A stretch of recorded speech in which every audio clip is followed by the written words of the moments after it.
सीमा पाणी आणू टायमाला गलास वर घ्या माडे पाणी का माडे एक विचारू का तुला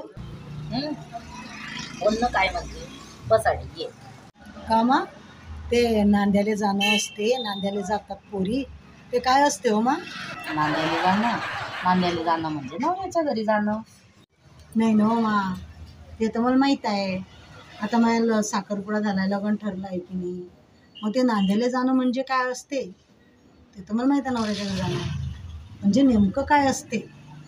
नांद्याला जाणं म्हणजे नवरा घरी येतो कामावून त्याचे खिशे जांभळ्याचे त्याच्या खिशात कधी 1000 असले 500 रुपये काढून घ्यायचे लपवून ठेवायचे दिसून द्यायचे कोणाला आणि स्वयंपाक गिपाक कधी केला तर जरसं खाऊन घ्यायचं आपण सगळ्याचे पहिले मग जेवून घ्यायचं ना थोडंसं जेवण करून घ्यायचं कोण वगैरे काही म्हटलं तर नाही कोणी काही नाही म्हणत कोणाच्या समोर कशाले करायचं आपलं गपचूप खाऊन घ्यायचं चोप स्वयंपाक करता करता करता करता जसं खाऊन घ्यायचं आणि त्याच्या खिशातले जसे पैसे घ्यायचे आणि आपले कपडे धुवून घ्यायचे पहिले चांगल्या चक पाण्यामध्ये आणि यायचे कपडे असतात मोरीले लावान दगडाले दावा मोरीले लावान दगडाले दावा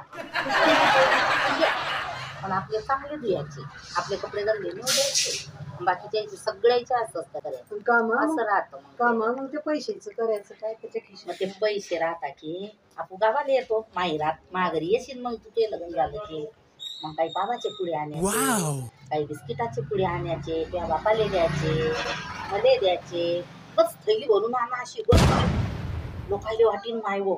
लय मस्त आहे पोरच्या घरी काय थैली आणि काय खायचं आणू राहिली असं करा लोकांच्या पुढ्यात येऊन जाता मग नसे लेकी बाईचं चांगलं हे झालं की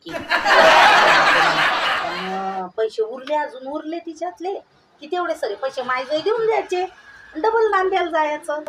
असं करणं पडतं तसंच करणं पडतं कामाळे तुला असंच केलं वाटतं